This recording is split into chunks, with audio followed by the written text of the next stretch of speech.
From the St. Louis Public Radio Newsroom, this is The Gateway. It's Tuesday, February 13th. I'm Jonathan Ahl. Local opposition to wind and solar energy projects is on the rise. But now local governments in some states are being told their ability to say no to wind and solar farms is limited. You are going to vote for this, or else you subject the county to lawsuits that would break the county. The conflict between those who don't want big wind and solar farms in their backyard and state officials who say it's too important to turn down. That's coming up on The Gateway. A newborn baby was saved after being surrendered at a fire station in Melville last week. St. Louis Public Radio's Lucretia Wembley has more. A Melville fire station in South St. Louis made history in August by becoming the first place in Missouri to install a Safe Haven baby box. It's a place where parents can safely and anonymously surrender their babies if they can't care for the child. Last week, for the first time, a newborn baby girl was left inside the box. Safe Haven founder and CEO Monica Kelsey says it was a brave act. She's basically saying, I want what's best for my child, and it's not me. And that's heroic, but it's not without pain. We may never know her story. We may never know what led her here. But what we do know is that she kept her child safe. She loved this child. Melville Fire Chief Brian Hendricks says a new box location is in the works nearby and may be completed by the end of next year. I'm Lucretia Wembley, St. Louis Public Radio. The once top aide to former Illinois House Speaker Michael Madigan has been sentenced to 2.5 years in federal prison. Tim Mapes, who spent more than 2 decades working for Madigan, was sentenced yesterday in Chicago. A jury convicted Mapes in August on one count each of perjury and obstruction of justice for lying to a grand jury investigating Madigan's inner circle. Madigan has since been indicted on bribery and racketeering charges and awaits his own trial in October. Some Illinois lawmakers say this is the year they'll approve a statewide child tax credit. Alex Stegman reports. The latest proposal would offer families $300 per child if they make less than the state's median household income. That's $50,000 a year for a single parent and up to $75,000 for a married couple. Democratic State Senator Omar Aquino says that amount of money can make a huge difference. That is money that's going directly into people's pockets that they get to decide how they want to utilize it. And studies show they spend it right in their communities. A different bill sets the amount at $700 per child, but advocates say they need to pass a child tax credit soon, and the smaller amount is more palatable given state budget pressures. I'm Alex Stegman.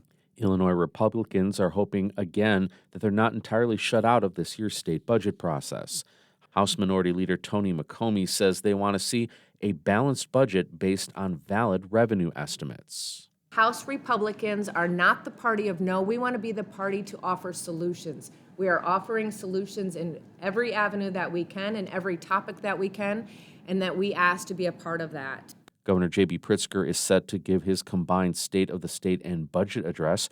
Politico reports Pritzker, Democratic leaders, and the House's new budget director met at the governor's mansion for dinner last week. Republicans weren't there, but a Pritzker spokesperson says the governor has hosted GOP lawmakers at the mansion this year. Officials at Southern Illinois University in Carbondale are preparing for students, scientists, and space enthusiasts from around the country to travel to the region to witness a total solar eclipse. St. Louis Public Radio's Sarah Fenton reports the university will serve as a base for science experiments and research labs during the April 8th event. The eclipse offers researchers a rare chance to study facets of the sun and the Earth's environment they normally can't see. Scientists will share their findings, and people will set up weather balloons to study atmospheric conditions and equipment to capture pictures of the sun. Bob Baer is a researcher at SIUC and co-chair of the Southern Illinois Eclipse Steering Committee. He says collecting data is valuable, but the eclipse also offers everyone a chance to see science in action. Those discoveries that we make sometimes, no matter how big they are, they don't really top those in-person experiences that people have, the human side of the eclipse. The total eclipse will travel in a path just south of St. Louis. Those in the metro area will see a partial eclipse. I'm Sarah Fenton, St. Louis Public Radio.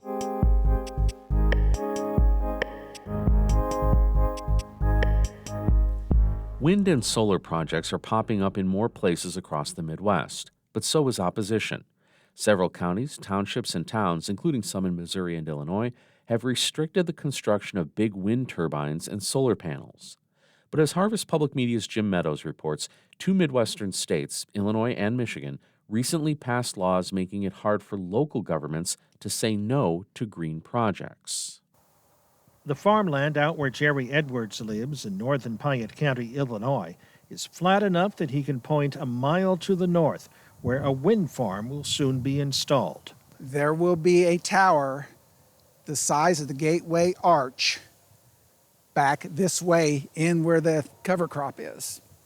And then in the field just east of it, I mean, we can walk out to the road and see, there will be a second. The Piatt County Board voted down the project in March of last year. Then, 7 months later, they approved it. Edwards, who is the county board's vice chairman, voted no both times. He says other board members changed their no votes to yes because of a new Illinois law. It sets statewide standards for wind and solar projects. In Piatt County, officials worried saying no to this wind farm could lead to a costly legal battle. In a nutshell, the governor, the Speaker of the House, and the head of the Senate basically had a gun held to their head saying, you are going to vote for this, or else you subject the county to lawsuits that would break the county. Opponents of the wind farms say they're eyesores, create noise and light problems, as well as potential environmental issues once the turbines wear out.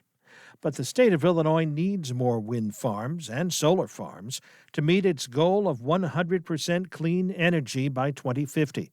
That's according to Northern Illinois University law professor Sarah Fox, whose specialty is environmental law and land use. If you have local governments around the state unwilling to commit to wind and solar and other things, then Illinois is not going to be able to get to those renewable energy goals that it has set. Wind and solar farms are built on sites leased by willing landowners, but local opposition has been growing year by year, according to the Sabin Center for Climate Change Law at Columbia University in New York.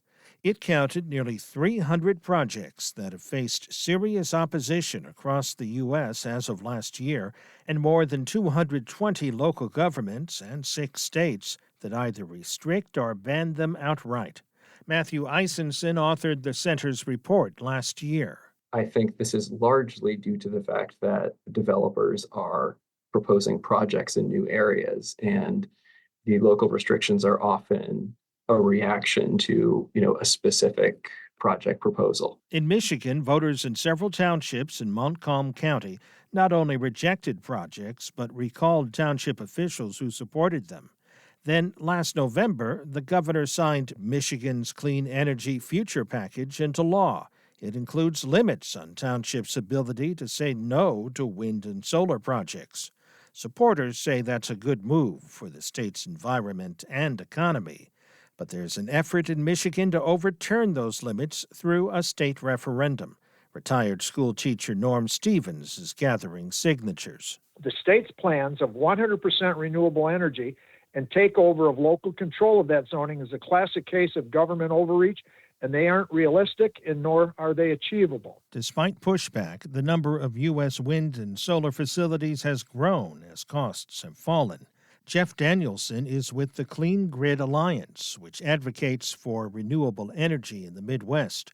He says acceptance of green projects will come in time. But it will come with some discussion, some conflict, and a reconciling of folks' preferences along the way. We should embrace that because we get to do it in a democratic setting, and that, I think, should be everybody's goal.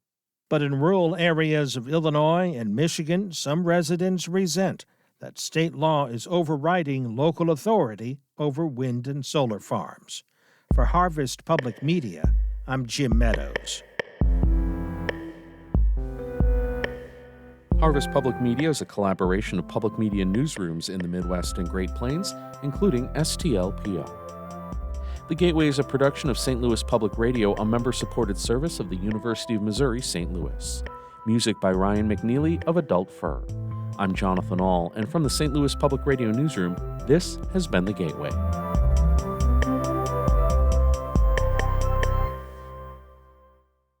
Support comes from the Missouri Forest Products Association, providing more than 41,000 jobs in the production of wood pallets, railroad ties, white oak barrels, hardwood floors, and more. Details at choosewood.com.